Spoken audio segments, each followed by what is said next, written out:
SNMPT presensi 6 dari kelas D3 Teknistan 201. Pada kesempatan kali ini saya akan membahas tentang perusahaan multinasional. Yang pertama, pengertian perusahaan multinasional. Perusahaan multinasional adalah suatu perusahaan besar yang biasanya di berbagai negara maju dan memiliki anak perusahaan di berbagai negara yang biasanya itu negara berkembang. Jadi karena perusahaan ini menjalankan bisnisnya di berbagai negara, sifat usahanya mendunia sehingga dapat memiliki pengaruh yang kuat terhadap kondisi politik global. Pada umumnya di berbagai negara, perusahaan tersebut dikembangkan sebagai perseroan terbatas. Akan tetapi, sahamnya dikuasai oleh perusahaan induk. Saham perusahaan tersebut tidak diperjualbelikan di pasar saham lokal.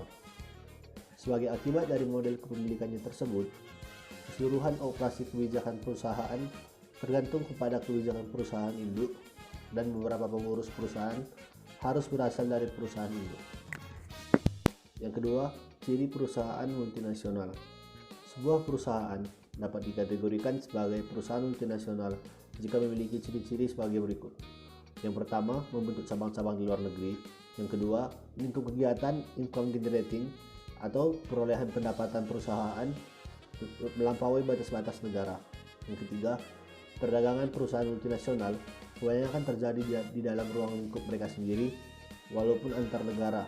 Yang keempat, kontrol terhadap teknologi dan modal sangat diutamakan karena perusahaan ini sangat membutuhkan teknologi informasi dan modal yang kuat untuk menjalankan bisnisnya di berbagai negara.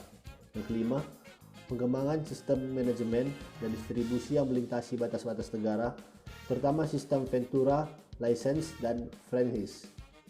Yang keenam, cenderung memiliki usaha tertentu, biasanya usaha manufaktur. Yang ketujuh, visi dan strategi yang digunakan untuk produksi biasanya bersifat mendunia. Yang kedelapan, untuk menjalankan usahanya, biasanya perusahaan multinasional merekrut karyawan dari warga negara setempat. Kelebihan perusahaan multinasional. Jadi kelebihan-kelebihan yang dimilikinya yaitu yang pertama, menambah devisa negara melalui penanaman modal pada bidang ekspor. Yang kedua, mengurangi kebutuhan devisa untuk kegiatan impor pada sektor industri. Yang ketiga, memodernisir industri. Yang keempat, ikut mendukung pembangunan nasional dan dapat meningkatkan penghasilan masyarakat. Yang kelima, membantu memenuhi kebutuhan masyarakat. Kekurangan perusahaan multinasional. Beberapa kekurangannya diantaranya, yang pertama, bisa mematikan perusahaan lokal. Perusahaan multinasional yang ada pada suatu negara dapat mematikan perusahaan lokal yang sedang berkembang di negara tersebut dan berisiko menciptakan monopoli pasar yang tidak sehat. Karena kekuatan dana dan modal yang besar dari perusahaan multinasional, maka mereka mampu untuk memonopoli suatu industri. Yang kedua, ekspor keuntungan. Perusahaan multinasional akan mengembalikan keuntungan kepada para pembeli modal di negara asal mereka, sehingga keuntungan bagi negara tuan rumah yang dijadikan tempat untuk pemasaran mereka relatif kecil. Yang ketiga, dampak terhadap budaya dan sosial.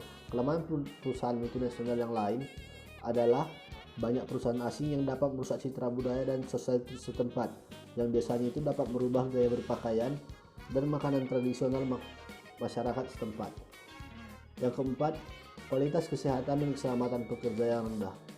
Perusahaan sering dianggap tidak begitu memikirkan keselamatan dan kesehatan pekerjanya di negara-negara yang memiliki peraturan dan undang-undang yang tidak terlalu ketat, misalnya keselamatan para pekerja tambang yang rendah.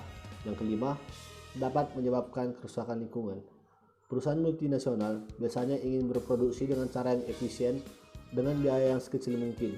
Tidak jarang, cara itu mereka lakukan dengan cara yang tidak ramah lingkungan, seperti membuang limbah mereka tanpa mengolahnya terlebih dahulu. Yang keenam, pekerja yang disediakan berketerampilan rendah. Pekerjaan yang disediakan oleh perusahaan multinasional bagi pekerja lokal kebanyakan merupakan pekerjaan yang sifatnya cenderung pekerjaan kasar dan kurang terampil, sehingga memiliki penghasilan yang rendah. Sementara pekerja ekspatriat dari luar negeri diposisikan untuk tingkat senior dan terampil.